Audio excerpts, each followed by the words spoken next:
तो स्टार्ट करते हैं। तो आज हम लोग पढ़ रहे हैं Newton law of motion lecture number 3। Last class में क्या पढ़ा था हम लोग ने? इंपल्स मोमेंटम थ्योरम पढ़ लिया था, ठीक है। आज हम लोग स्टार्ट करेंगे कंजर्वेशन लॉ ऑफ मोमेंटम, ठीक है। अब यहाँ पर देखो ध्यान से, अगर लास्ट क्लास याद हो तो क्या था भाई, स्टेटमेंट क्या था? इंपल्स मोमेंटम थ्योरम में ये सीखा था कि जो आपका इंपल्स होता है वो चेंज इन मोमेंटम के बराबर होता है किसी एक इंटरवल ऑफ टाइम के लिए, है ना। हमने यहाँ पर डेरिवेशन भी किए थे अच्छे से, है ना।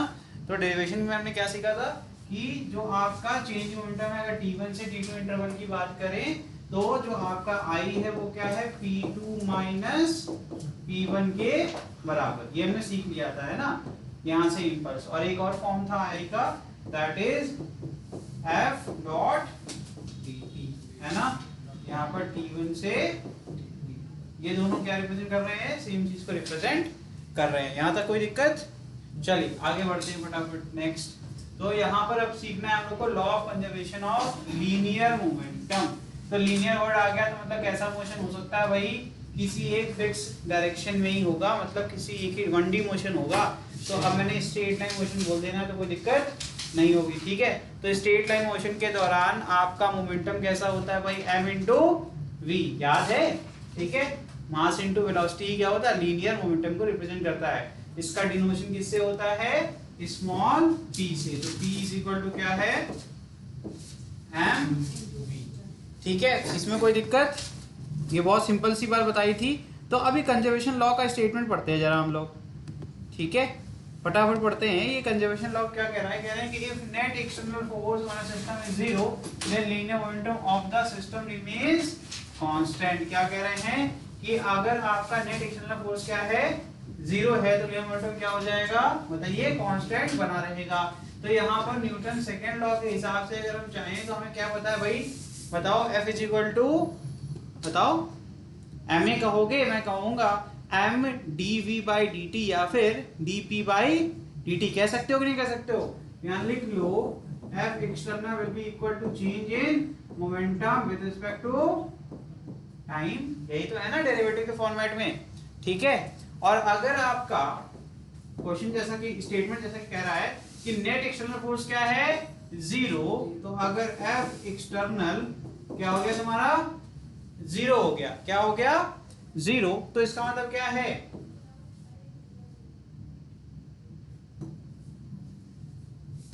गलती से टच हो गया होगा, ठीक है। अगर F एक्सटर्नल क्या है आपका? जीरो है, तो इसका मतलब है कि इक्वेशन नंबर 1 के हिसाब से क्लियर हो जाएगा कि dp by dt will be equal to what? Zero. सही कह रहे हैं? होगा कि नहीं होगा? ये तो सिंपल सी चीज चल रही है, ठीक है। इसका मतलब क्या है कि आपका p क्या आ गया? कांस्टेंट। आपको पता है कि डेरिवेटिव ऑफ एनी वेरिएबल या फंक्शन, अगर बात करें किसी भी वैल्यू का डेरिवेटिव जीरो तब आता है जब वो वैल्यू क्या हो? कांस्टेंट हो। तो इसका मतलब इससे ये जस्टिफाई होता है कि मोमेंटम क्या है? स्टेटमेंट क्या कह रहा था? फिर से पढ़ो जरा, देखो। कह रहे हैं अगर नेट एक्सटर्नल फोर्स जीरो है तब लीनियर मोमेंटम क्या होगा भाई? कांस्टेंट बना रहेगा। अरे ये तो प्रूफ हो गया, है ना। हमने ये प्रूफ कर दिया कि अगर एक्सटर्नल फोर्स जीरो तो इसका मतलब p कांस्टेंट। इसका मतलब है बॉडी का जो, अगर मैं बोलूं इनिशियल मोमेंटम होगा जो टोटल बॉडी का होगा और वो फाइनल मोमेंटम के बराबर होगा, ठीक है, याद रखिएगा।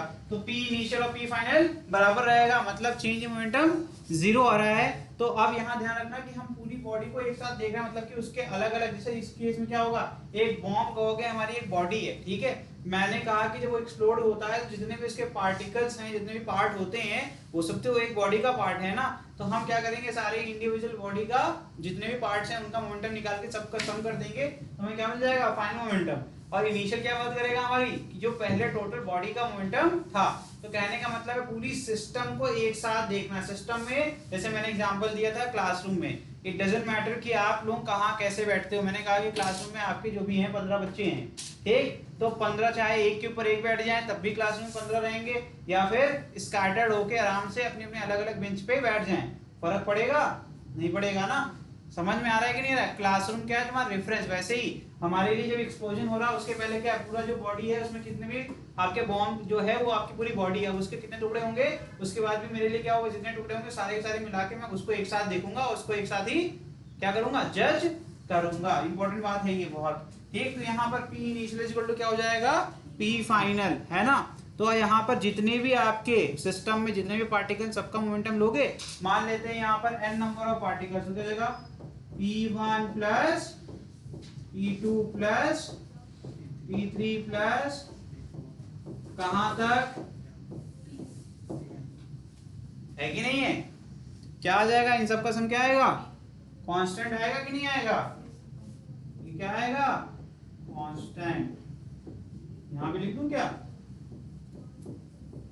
कोई दिक्कत, ये मैंने यहां प्रूफ किया है, ठीक है। और जब मैं चेंज की बात करूंगा तो क्या आएगा, चेंज भी आपका, चेंज डेल्टा क्या रिप्रेजेंट करता है बेटा, चेंज को रिप्रेजेंट करता है, ठीक है। तो P1 plus P2 plus P3 plus जितने भी आपके पार्टिकल, इनका क्या आ जाएगा, सबका चेंज क्या आएगा, 0 आएगा कि नहीं आएगा, कोई दिक्कत। जब ये कांस्टेंट है इनका सम, तो इनका चेंज क्या आएगा, 0 ही तो आएगा, चेंज ही नहीं हो रही है वैल्यू, है ना। फिर आगे देखिए, नोट कर लिए फटाफट। तो ओवरऑल चेंज की बात की, अब मैं कहता हूं इंडिविजुअल चेंज की बात कर लेते हैं।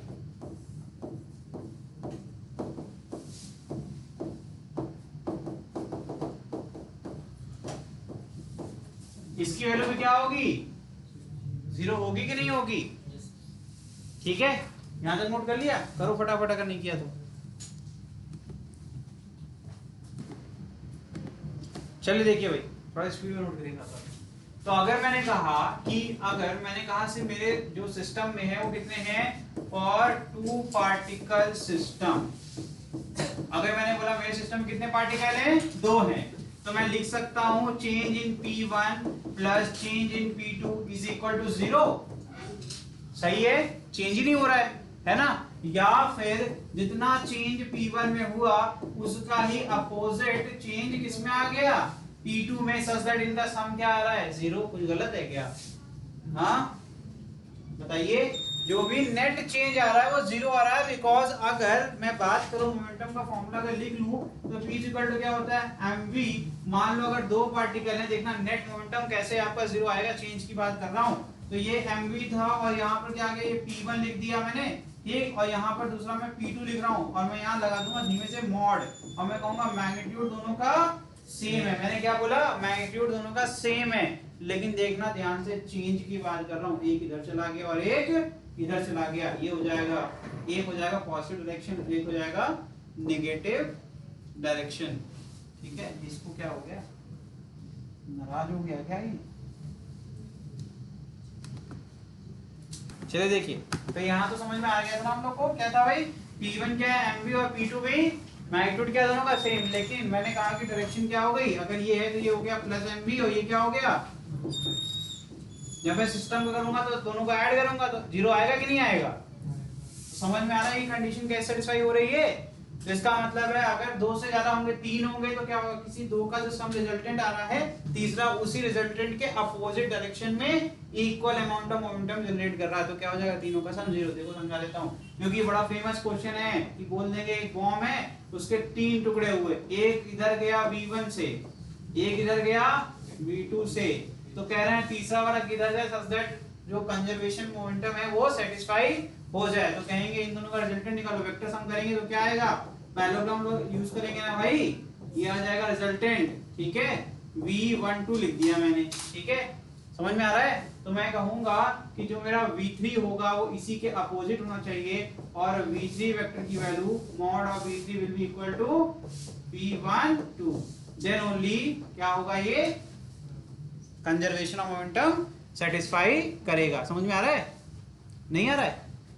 देखो चेंज इन बात करें, अगर हम चेंज की बात कर रहे हैं तो P1 plus change in P2 plus change in P3 is equal to क्या होना चाहिए, 0 होना चाहिए ना। तो P1 प्लस P2 की वैल्यू कितनी आ रही है यहाँ पर, mv1 प्लस mv2, यही तो है ना वेक्टर सम। तो उनका हमने लिख दिया mv12, दोनों का रिजल्टेंट ये आ गया। इसकी वैल्यू किससे अपोजिट होनी चाहिए थी, V3 से। तो V3 की वैल्यू इतनी ही होगी, लेकिन अपोजिट होगी तभी तो 0 आएगा। 2 और माइनस 2 ही 0 होगा ना, कि 2 और माइनस 3 0 हो जाएगा। समझ में आ गया? समझ में आया कि नहीं आया? बस यही है कंजर्वेशन। वैसे मैं ये बताऊंगा कि बहुत आगे का टॉपिक है, अभी मैंने आपको थोड़ा सा हिंट दे दिया, ठीक है। अभी तो कई क्वेश्चंस करेंगे तो उसमें ऑटोमेटिकली समझ में आ जाएगा। ये मैंने 3 पार्टिकल सिस्टम के लिए एक छोटा सा एग्जांपल क्रिएट किया आपके लिए, ठीक है। समझ में आ रहा है कि नहीं आ रहा है? ठीक है, तो ये आपका मेन जो फॉर्मूला बना वो क्या बना, ये। और यहाँ स्टेटमेंट क्या लिख सकते हैं इसको बताइए, change in momentum of first particle is equal to minus sign के साथ change in momentum of second particle. क्या हो जाएगा, change in momentum of second. ठीक है बेटा, कोई दिक्कत? ठीक है,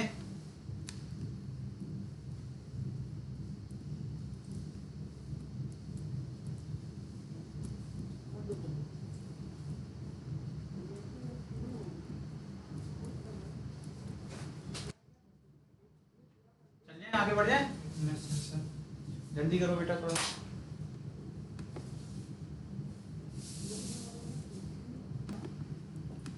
ठीक है, एक बहुत अच्छी बात सिखाते हैं। अगर मैंने तुम्हें बोल दिया, ठीक है, अगर मैंने तुम्हें बोल दिया एक ग्राफ दे दिया, मैंने क्या दे दिया, ये सब इंपॉर्टेंट है बॉस, आराम से पढ़ रहे हो लेकिन सीरियस होकर पढ़ना इसको। मैंने बोला फोर्स और टाइम का ग्राफ दे दिया। क्या बना दिया, एक फोर्स और टाइम का ग्राफ। तो अगर मैंने तुम्हें कोई भी ग्राफ दे दिया, मान लो ये ऐसे ग्राफ दे दिया, ठीक है, ठीक, या फिर और आसान कर देते हैं, चलो तुम्हारे लिए वो भी निकल जाएगा, कोई दिक्कत नहीं है। ठीक, ये ग्राफ दे दिया मैंने, ठीक है, सिंपल जस्टिफिकेशन है यस। अगर मैं बोलूं तो ये पॉइंट वो है जहां तक आपकी फोर्स की वैल्यू टाइम के साथ बढ़ रही है। इसके बाद क्या हो रहा है, टाइम तो बढ़ रहा है लेकिन फोर्स की वैल्यू घट रही है। और किधर जा रही है, जीरो की तरफ जा रही है। सिंपल ग्राफ समझ में आ गया? देखो ना, ऐसे मिला लो, यहाँ पर देखो फोर्स की वैल्यू इंक्रीजिंग है ना, फिर इसके जस्ट बाद क्या हो, टाइम तो आगे बढ़ रहा है, जो टाइम है ना, और ये क्या है, फोर्स। तो फोर्स की वैल्यू घट रही है कि बढ़ रही है, ये मैक्सिमम वैल्यू है ना। इसके बाद नेक्स्ट वैल्यू देखो मिलाओ, ये तो छोटी वैल्यू आ गई ना, इसका मतलब डिक्रीज हो रही है, क्लियर है। लेकिन अगर मैंने बोल दिया कि just by using the graph find out the impulse between 0 to t, मैंने ये पॉइंट बोल दिया t, तो कैसे करोगे बताओ, क्या होगा आपके हिसाब से, क्या करना चाहिए? कुछ है आपका आइडिया? फॉर्मूला याद है? फॉर्मूला क्या होता है इंपल्स का, बताओ? Force into time. अब वो टाइम इंटरवल छोटा होना चाहिए बस, ठीक है। तो ध्यान से देखो, अगर मैं इसका एरिया निकालूं, क्या निकालूं, एरिया निकालूं, तो एरिया में क्या आएगा भाई, हाफ बेस क्या हो जाएगा, टाइम, और ये क्या निकल गया, तो बाय यूजिंग ग्राफ अगर आपको कभी सॉल्व करना पड़े तो area under FT curve will be equal to,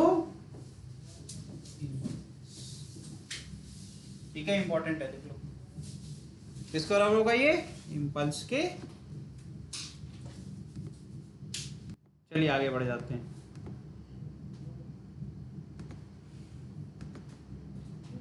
चलिए भाई अब करते हैं कुछ क्वेश्चंस, ठीक है। पहला क्वेश्चन क्या कह रहा है, ध्यान से देखो, क्या कह रहा है, a hammer of mass 1 kg moving with a speed of 6 metre per second strikes a wall and comes to rest in 0.1 second. Calculate first impulse of the force, second average retarding force that stops the hammer, third average retardation of the hammer. Clear है? ये आपसे I पूछ रहा है, ये आपसे F retarding पूछ रहा है, और लास्ट क्वेश्चन क्या है भाई, कह रहा है कि आपको रिटार्डिंग एक्सीलरेशन बताना है, ठीक है। रिटार्डिंग एक्सीलरेशन करोगे, ट्राई करो, अच्छा नहीं होगा तो मैं बता दूंगा आपके पास, लेकिन बहुत आसान सा फॉर्मूला बना हुआ है। मैं कुछ फॉर्मूले लिख देता हूँ फॉर योर हेल्प ओनली।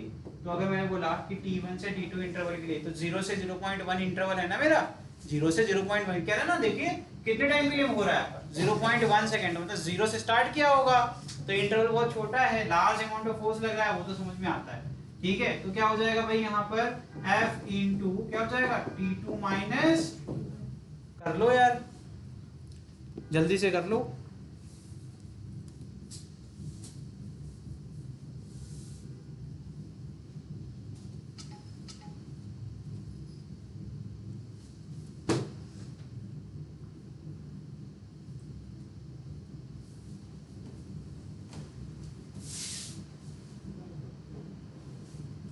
और इसकी वैल्यू क्या हो जाएगी, किसके बराबर आएगी, मैं देख रहा हूँ तुम लोग ये वैल्यू पुट करना स्टार्ट कर दियो, क्या आ जाएगा ये सर, ये चेंज इन मोमेंटम के बराबर होगा, या फिर मैं कह सकता हूँ m into v minus u के बराबर होगा। दिमाग भी तो लगाया थोड़ा बहुत। और फाइनल वेलोसिटी कितनी होगी आदित्य, 0 होगी या 6 होगी, 0 होगी। ठीक है, तो यहाँ से आ जाएगा 1 इंटू 0 ऑफ 0 माइनस 6, कितना आंसर आ गया, रिटार्डिंग फोर्स कितना, इम्पल्स कितना आ गया, -6 न्यूटन सेकेंड। ठीक है, कितना आसान क्वेश्चन था। दूसरा क्वेश्चन देखिए फटाफट, एवरेज रिटार्डिंग फोर्स निकालना है, कैसे करोगे, force is equal to again वही वाला हम यूज कर सकते हैं, इसको क्रॉस मल्टीप्लाई कर दें तो force is equal to impulse upon time interval. अब यूज कर लो टाइम वाला फॉर्मूला, तो कितना आ जाएगा बताइए, -6 upon 0.1 minus 0, that is 6 upon 0.1। ठीक है, मैग्नीट्यूड की बात करें, मॉड लगा दें तो क्या हो जाएगा, we will only take positive, कितना आ जाएगा ये 60 न्यूटन। ठीक है, लास्ट क्वेश्चन तो कर लो, वो भी करें हम, ये तो आप कर सकते हैं। अब न्यूटन का ही लॉ यूज कर लो, Newton second law of motion के हिसाब से E इज इक्वल टू क्या आ जाएगा, F अपॉन m, यहाँ फोर्स कौन सा लेंगे, रिटार्डिंग फोर्स लेंगे, ताकि रिटार्डिंग एक्सेलरेशन मिल जाए, दैट इज 60 अपॉन, ये जाएगा 60 मीटर पर सेकेंड स्क्वायर। रिटार्डिंग एक्सेलरेशन लिख दिया तो माइनस लगाने की जरूरत नहीं है, पहले से डिफाइन कर दिया ना। ठीक, जल्दी करें इसको नोट, फिर नेक्स्ट क्वेश्चन करते हैं। नेक्स्ट करें,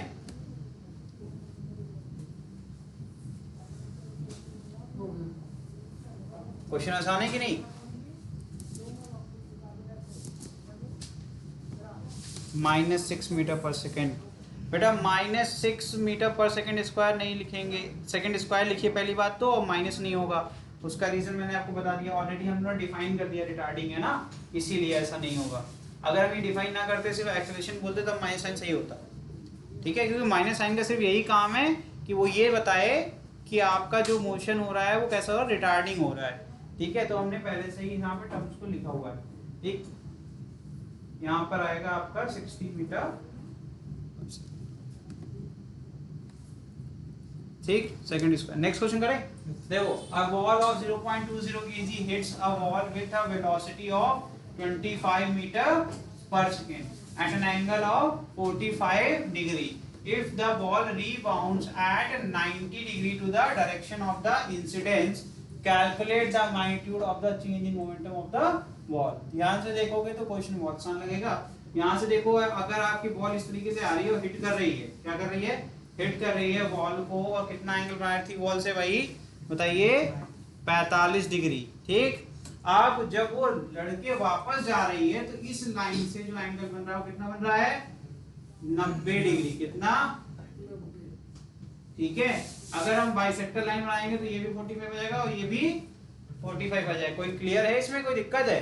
यार ये देखो ना, ये इस लाइन के परपेंडिकुलर है बॉस। ठीक है, ये लाइन बाइसेक्टर की तरह काम करेगी और क्या बन जाएगा ये 45 और 45। ठीक, अब बताइए, आपको बताना है चेंज इन मोमेंटम। बढ़िया क्वेश्चन है ये, एक वेक्टर क्वांटिटी होता है, तो वेक्टर क्वांटिटी को दो कंपोनेंट में रिजॉल्व करना सिखाया था मैंने, तो फटाफट करके मुझे आंसर बताओ। मोमेंटम में दो चेंज आएंगे ना, एक एक्स के अलोंग एक वाई के अलोंग, दोनों आपको मुझे बतानी है। ठीक है, या फिर आप कंपोनेंट के फॉर्म में कर लो। फिगर दोबारा बना लो, फिगर दिख नहीं रहा। ठीक है, बहुत ज्यादा ब्राइटनेस है ना उसकी। ठीक है, मैं यहाँ बना रहा हूँ, एक वॉल है। ठीक है, और आपकी बॉल हिट कर रही है उसको, ठीक है। अब यहाँ पर ध्यान देना, जो एंगल बनाई कितना हमारी 45 और रिबाउंड करके चली जा रही है, और जो इनके बीच का एंगल है वो अगर हम देखें तो मैंने यहाँ पर क्या बनाया, एक हॉरिजॉन्टल लाइन बनाई, ये एंगल मैंने थीटा मान लिया और ये मैंने थीटा मान लिया, टोटल एंगल कितना हो जाएगा, टोटल एंगल हो जाएगा आपका 90 डिग्री। ये पूरा एंगल कितना है 90 डिग्री, ठीक है। दिक्कत नहीं है ना अब यहाँ से। अब मैंने थीटा के फॉर्म में किया तो इसका हम कंपोनेंट रिजॉल्व कर सकते हैं, है ना। कंपोनेंट रिजॉल्व करेंगे तो क्या आएगा, अगर एक्स एक्सिस के लॉन्ग देखेंगे तो क्या आएगा आपका mv cos थीटा आएगा, है ना।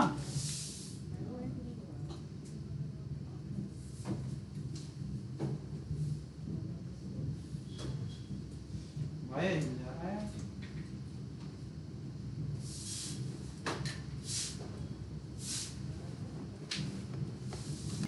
चलो देखो कंटिन्यू करते हैं। देखिए भाई, तो इसमें क्या था, फिगर दोबारा बना दे रहे हैं यहाँ पे। तो ये आपकी वॉल है, ठीक है। यहाँ पर एक बॉल हिट कर रही है, ठीक, और रिबाउंड कर रही है, और रिबाउंडिंग जो आपकी डायरेक्शन है और जो आपका इंसिडेंट है, इनके बीच एंगल कितना था, ये 90। हमने क्या कर दिया, एक हॉरिजॉन्टल एक्स एक्सिस के अलोंग एक पैरेलल लाइन बना ली, तो ये क्या करेगा, इक्वल अमाउंट में कट करेगा, इसको मैंने थीटा मान लिया, ठीक है। इतना तो क्लियर हो गया था, है ना। तो अगर हमने पहले से मान लिया, यहाँ पर मास कितना मान लिया, m मान लिया, कितना मास माना है, m मान लिया, तो उसके हिसाब से अगर मोमेंटम की बात करें तो एक बनेगा इसका कॉस कंपोनेंट, एक बनेगा साइन कंपोनेंट। तो mv cos थीटा कहाँ जाएगा, इस लाइन के अलोंग आएगा कि नहीं आएगा, है ना। ये हो गया तेरा एक mv cos थीटा, ठीक है। ये किसका कंपोनेंट है भाई, इंसिडेंस वाला, है ना। और एक क्या आ जाएगा, मैं कलर चेंज करूंगा, रेड कलर यूज कर रहे हैं, इस वाले की वजह से क्या आ जाएगा भाई, ये क्या हो जाएगा mv माइनस, ये हो जाएगा mv प्लस, ठीक। इसका कॉस कंपोनेंट आया यहाँ और इधर आ जाएगा कॉस कंपोनेंट, यहाँ भी थीटा बनेगा एंगल, ठीक। और इसकी डायरेक्शन क्या होगी, जस्ट अपोजिट, है ना। और ये क्या जाएगा बताओ, mv cos थीटा, यहाँ माइनस साइन लगा दूं मैं, ठीक है। क्लियर है बेटा, देखो ना ये ऐसे आ रहा था, तो इसका कंपोनेंट क्या होगा, दीवार की तरफ हो गया, और इसका कंपोनेंट कहाँ हो जाएगा, दीवार से दूर जा रहा था, ये कहाँ गया, एरो अपोजिट आ गया। तो चेंज इन मोमेंटम की बात करें, अगर x की बात करूं, देखना ध्यान से, दोनों सिखाऊंगा। Change in momentum along x axis क्या आ जाएगा बताइए, mv cos theta minus minus क्या हो जाएगा, प्लस, प्लस होगा कि माइनस होगा, हो गया ना गलत। अगर आपने ये वाले डायरेक्शन को प्लस माना है तो ये क्या हो जाएगी, निगेटिव हो गई ना। तो पहले फाइनल माइनस इनिशियल करते हैं कदों, क्या आ जाएगा यहाँ पर माइनस mv cos थीटा, ये क्या है आपका सेकंड कंपोनेंट, जो फाइनल कंपोनेंट है ना। फिर माइनस ऑफ इनिशियल हो तो कितना है, वो भी mv cos थीटा, कितना आ जाएगा माइनस 2mv cos थीटा, ये सही है, ठीक है। माइनस 2mv cos, सबकी वैल्यू पता है आपको, यस पता है, v की वैल्यू 25 है, m की वैल्यू 0.20 है, और थीटा आपको पता है 45। देखो ना 90 का बाइसेक्टर होगा तो क्या आएगा, 45 ही तो आएगा। तो इसको कर लोगे सॉल्व, ठीक। अब y जो इंपॉर्टेंट है वो सिखाता हूं मैं। y की बात कर रहे हैं तो यहां से एक साइन कंपोनेंट बनेगा, तो यहां पर देखो कलर कौन सा यूज करें, ब्लू कलर यूज कर रहे हैं, ठीक है। देखो ये आ गया नीचे की तरफ, ये क्या है बताइए, mv cos थीटा, नीचे की तरफ डाउनवर्ड, ठीक है।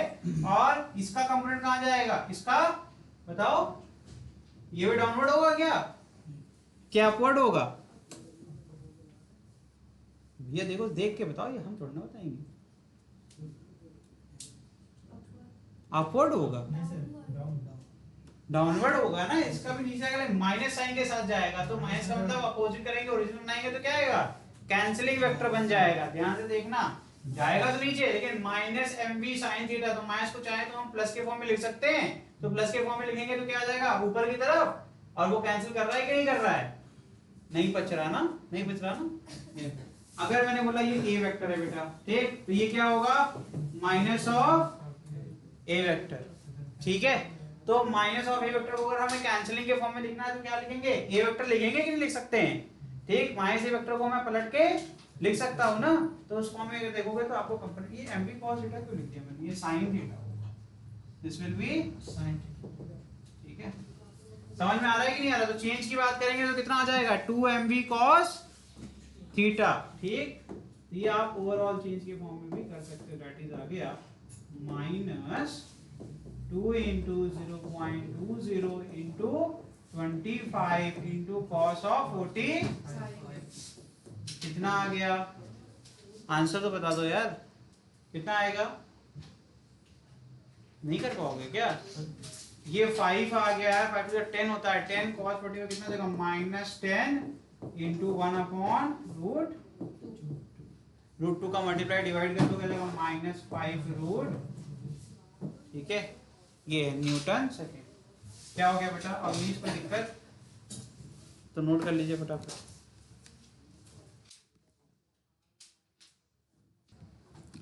चल ठीक है, नेक्स्ट कर रहे हैं। Next question. A cricket ball of mass 150 gram is moving with a velocity of 12 meter per second and is hit by a bat so that the ball gets turned back with a velocity of 20 meter per second. मतलब bowler ball फेंकता है कितनी velocity से? 12 metre per second से। और क्या कह रहा है? बैट्समैन बॉल को जब हिट करता है तो उसका रिटर्निंग वेलोसिटी कितनी है? 20 metre per second. Momentum change हो रहा है? हाँ, चेंज हो रहा है। If the duration of contact between the ball and bat is 0.01 second, find the impulse and the average force exerted on the ball by the bat. तो पहला impulse निकालो, तो large amount of force क्या आ रहा है भैया? बहुत छोटे इंटरवल के लिए अप्लाई हो रहा है, ठीक है। और impulse निकल गया, फिर कह रहे हैं कि जो फोर्स है उसकी वैल्यू बताओ कितनी लग रही। जल्दी से करिए, अच्छा क्वेश्चन है। नहीं करेंगे, ठीक है। देखिए भाई, इंपल्स का तो बहुत आसान सा फॉर्मूला है। तो पहला part impulse, impulse is equal to change in momentum. इसका मतलब m into v minus u. m की वैल्यू कितनी है? 150 इंटू 10 की पावर -3 किलोग्राम, ठीक है। ये 10 की पावर -3 क्यों किया भाई हमने? तुम्हें कितनी बार बता चुके हैं? इसी बार पूछा ना तुमसे, ये याद करके आना अगली क्लास में, ठीक है। v की वैल्यू कितनी है? u की वैल्यू कितनी है? 12 मत बोल देना गलती से।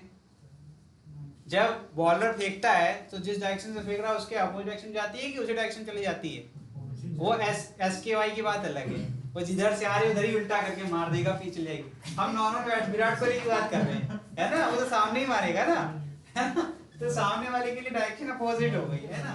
तो वो बात अलग है, ठीक है। अब तुम कहो नहीं सूर्य कुमार यादव देख के आ रहे हैं, वो तो जिधर से आ रही थी उधर ही भेज दिया, ठीक है। तो यहाँ देखिए माइनस साइन, अपोजिट डायरेक्शन दिख रहा है, ठीक है। क्योंकि हमने डायरेक्शन ऑफ जो बैट्समैन ने हिट किया उसको मैंने प्लस मार लिया, तो इसका मतलब है कि मेरी जो इनिशियल रही होगी वो माइनस, ठीक है। अब कर लो, ये आंसर आ जाएगा तुम्हारा। कितना आएगा वहां पर? 32 इंटू 150 डिवाइड बाई, ठीक। कर लेंगे कि नहीं कर पाएंगे?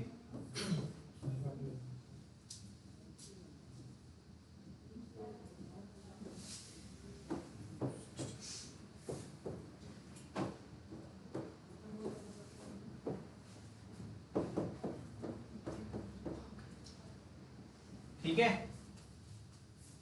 कितना आंसर आएगा? अभी भी बचा है, कितना आएगा?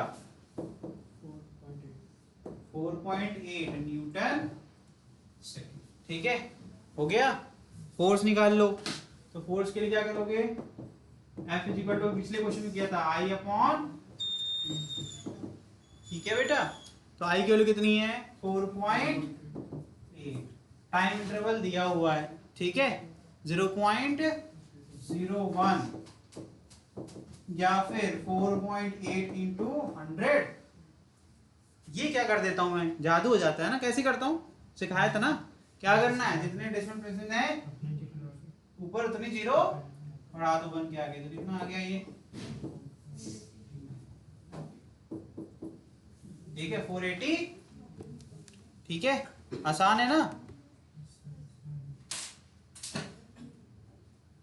चलिए आगे बढ़ जाएं। अभी और क्वेश्चंस करने हैं बॉस, इतनी जल्दी छुट्टी नहीं मिलेगी।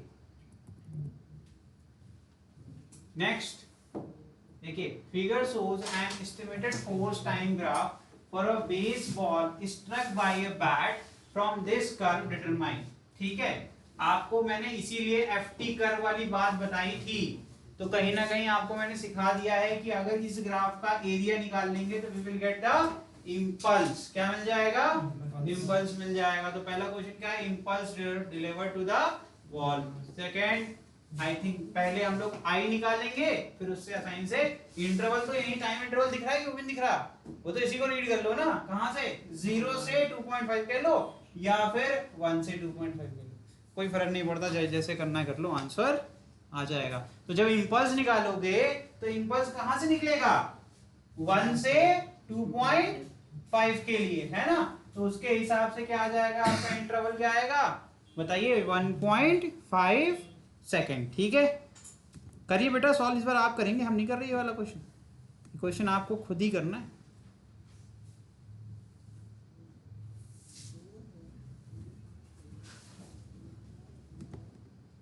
चलिए देखिए मैं कर रहा हूँ, ठीक है, टाइम बचाता हूँ। फॉर्मूला लिखूंगा बस, बाकी तो आप ही करोगे। देखो क्या हो जाएगा? एरिया ऑफ ट्राइंगल, क्या नाम दे दूं इसको? ABC। ABC will be equal to 1/2 into base क्या आ जाएगा बताओ भाई? बेस क्या दे दूं इसको? AC, और हाइट कितनी हो जाएगी? यहाँ को एक पॉइंट लेना पड़ेगा उसके लिए। तो मैंने एक पॉइंट ले लिया यहाँ पर, बीच में मिड पॉइंट ले लिया यहाँ पर D। तो हो जाएगा BD इसकी हाइट हो जाएगी। क्या हो जाएगी? BD इसकी हाइट हो जाएगी। और इसके लिए किस पर होगी? इंपल्स। ठीक है, तो I इज इक्वल टू क्या आ गया बताइए?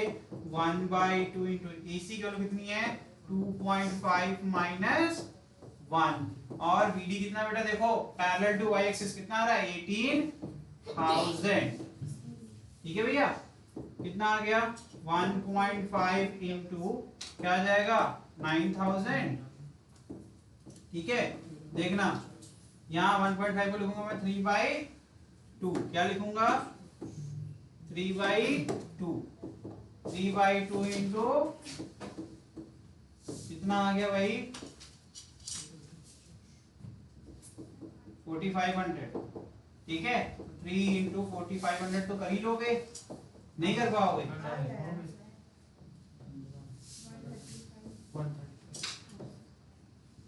क्या बेटा? 13500 आएगा ना?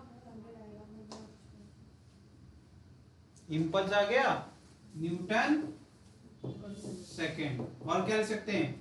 1.35 इंटू 10 की पावर 4 न्यूटन सेकेंड। गलत लिख दिया क्या मैंने कुछ? क्यों भाई नदीम, सही लिखा गलत लिखा? कैसे किया वो? 1.35। हाँ हाँ ठीक है। सेकेंड क्वेश्चन ठीक है, आ गया, तुमको मान गया भाई। क्या हो जाएगा? F average is equal to I upon interval, that is I कितना आ गया? 1.35 इंटू 10 की पावर, नीचे क्या आ जाएगा बताओ? 1.5 ही तो आएगा ना बेटा? 2.5 माइनस 1। इंटरवल नहीं दिखा तुम लोग को? वापस से दिखाएं क्या? A और C तो है इंटरवल तुम्हारा। कितना आ जाएगा? 1. ठीक है, सॉल्व करके आंसर बताओ।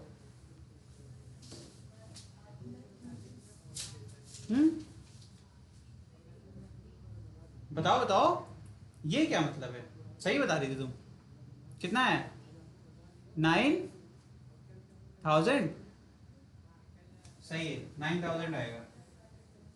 मतलब इसका मतलब है एक बार गलती हो गई, दोबारा नहीं बोल पाओगे तो मैं गलत बात।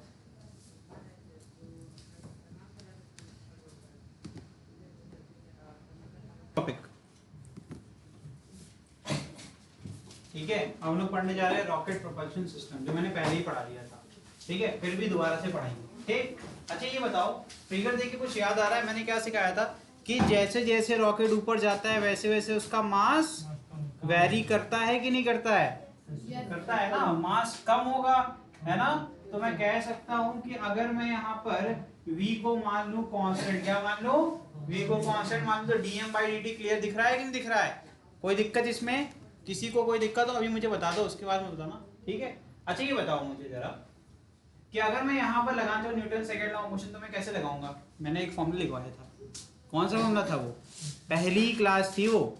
लिखिए case number 1, if rocket is accelerating upward, accelerate हो रहा है, तो इसका मतलब है कि वी आपका क्या नेट फोर्स की बात करें अपवर्ड फोर्स की, तो कितना लगेगा? According to Newton second law of motion, according to Newton, हाँ हाँ करा सकते हैं, ठीक है। क्या हो जाएगा भाई, net upward force will equal to m into, यही तो होगा रॉकेट का जो नेट अपवर्ड फोर्स कितना होगा, m इंटू ए, और m क्या रिप्रेजेंट कर रहा है, उसका मास, ठीक है। तो इसका मतलब अगर मैं देखूं ध्यान से तो dm by dt,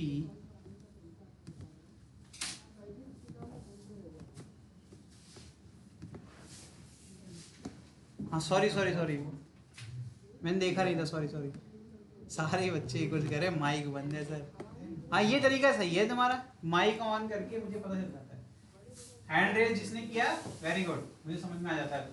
फिर माइनस, अब देखो क्या होगा, एक इसके ऊपर एक फोर्स लगेगी, दैट इज ये क्या है बेटा, ये कौन सा फोर्स था, मैंने आपको डिराइव करके दिखाया था ना, v कांस्टेंट हो जाएगा तो प्रोडक्ट रूल के हिसाब से क्या होगा, आपका जो फर्स्ट वाला पार्ट है वो जीरो हो जाएगा, और वजह क्या, v dm by dt, ये क्या है, एक्सटर्नल फोर्स, ठीक। अब इसमें कुछ सब्ट्रैक्ट हो रहा है, यस हो रहा है, क्योंकि इस पूरी रॉकेट के ऊपर एक नीचे की तरफ फोर्स लग रहा है, उसकी वैल्यू क्या है, धरती माता वाला बल क्या है, mg, है ना। हर इंस्टेंट पर मास जैसे ही वेरी करेगा वहां पर वो ऑटोमेटिकली एडजस्ट हो जाएगा, ठीक है। ये भी समझ में आ रहा है अपने को, है ना। तो इसका मतलब है मैं लिख सकता हूं कि हमें भी पता है नेट फोर्स क्या होगा, जितने भी फोर्स इस रॉकेट पे लगेंगे सबका वेक्टर सम करो, जो आंसर आएगा वो ma के बराबर होगा। ये कैसे पता चला मुझे, न्यूटन साहब ने बताया था। तो मैंने ऐड करने की कोशिश करी, लेकिन ये पाया कि mg की डायरेक्शन क्या है, अपोजिट है, तो ऑटोमेटिकली वो क्या हो गया, नेगेटिव। अच्छा बताओ 2 प्लस ऑफ -3 क्या होगा, 2 - 3, तो मैंने यहाँ प्लस लिखने के बजाय डायरेक्टली -mg लिख दिया। इसकी वैल्यू किसके बराबर होगी, टोटल एक्सटर्नल फोर्स के बराबर, यानी कि रिजल्टेंट फोर्स के बराबर, ठीक है। अब यहां पर डिफाइन करते हैं v रिलेटिव। अच्छा ये बताइए किसको अभी भी दिक्कत है रिलेटिव वेलोसिटी में, कोई दिक्कत है क्या, तो लिखिए where v relative is, where is relative velocity, ये बहुत इंपॉर्टेंट है, रिलेटिव वेलोसिटी of rocket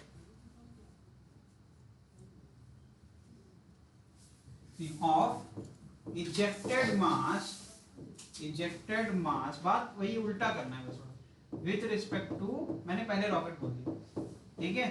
अच्छा मुझे ये बताओ किसकी बात कर, relative velocity of ejected mass, ejected mass किस फॉर्म में निकल रहा है, किस फॉर्म में निकल रहा है, अरे भाई मास क्या था रॉकेट का, उसका ईंधन, तो ईंधन जो उसका जल रहा है वो एग्जॉस्ट से क्या निकल रहा है, गैस के फॉर्म में निकल रहा है ना, निकल तो वही रहा है ना। तो इसकी रिलेटिव वेलोसिटी किसके रिस्पेक्ट में, रॉकेट के रिस्पेक्ट में। रिलेटिव का क्या फॉर्मूला था, एक्चुअल माइनस डिफरेंस, ठीक। तो ये हो गया रिलेटिव वेलोसिटी, ठीक है।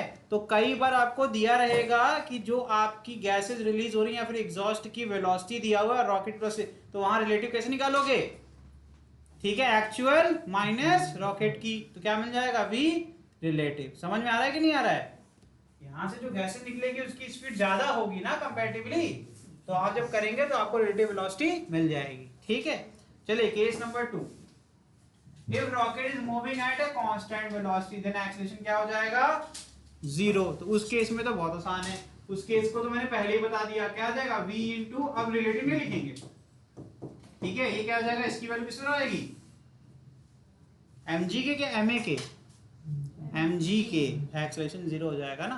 कैसे, फिर से देखो बेटा, फिर से मैं देख रहा हूं समझ नहीं पाए, ये क्या है तुम्हारा, ये तो डेरिवेशन किया था हम लोग ने, ये क्या है, रॉकेट जब मूव करता है ऊपर की तरफ कांस्टेंट वेलोसिटी से, तो उसके ऊपर एक्सटर्नल फोर्स इतना लगता है, ठीक है। और धरती माता का बल तो लेना पड़ेगा ना, क्योंकि धरती छोड़ते ही हमारी धरती माता बल लगाना शुरू कर देती है, वैसे भी लगाती है लेकिन अब चेंज होता है, क्योंकि जैसे जैसे ऊपर जाएंगे वैसे वैसे बल घटेगा।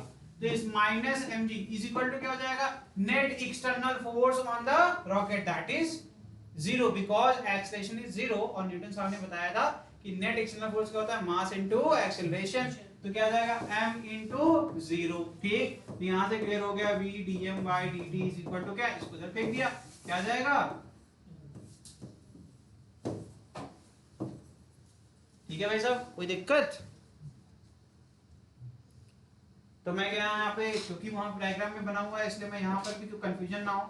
कोई फर्क तो पड़ेगा नहीं इससे कि पड़ जाएगा? नहीं पड़ेगा, ठीक है।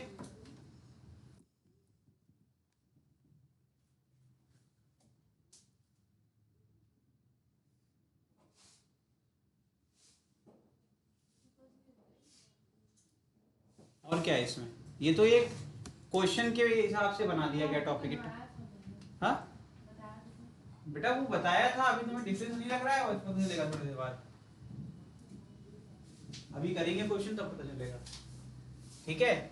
जहां पर एक्सलेटिंग वाला केस आएगा ना, ये तो हमने कराया था लेकिन ये वाला नहीं कराया था वहां पर, ये इंपॉर्टेंट है ना दोनों, एक्सलेटिंग वाला केस। ठीक है आगे बढ़ जाएं, 1 मिनट जल्दी करो बेटा, थोड़ा एक क्वेश्चन ये लास्ट है, करा के ही छोड़ेंगे।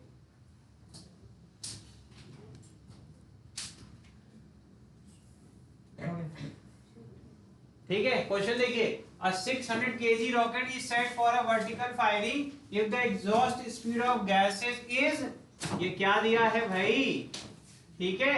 then calculate the mass of gas ejected per second to supply the thrust needed to overcome the weight of rocket।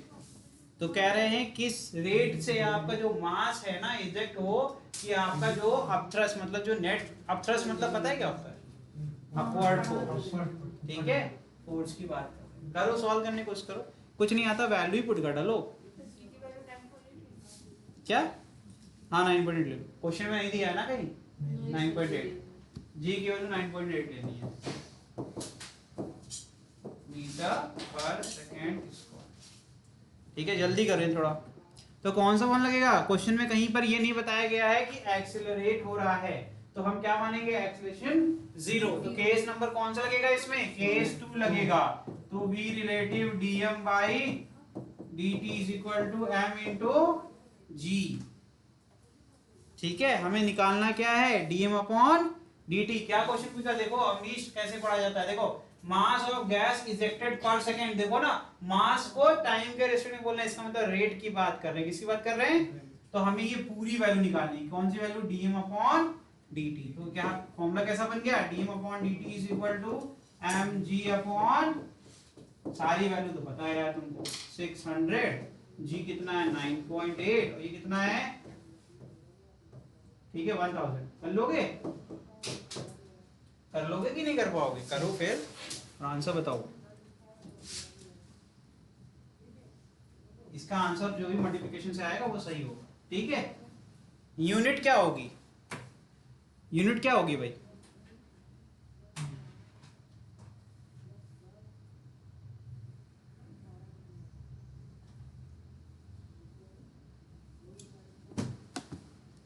अगली क्लास में पढ़ेंगे Newton third law of motion. ठीक है आज के लिए इतना ही, ठीक है। कोई डाउट है मुझसे पूछिए।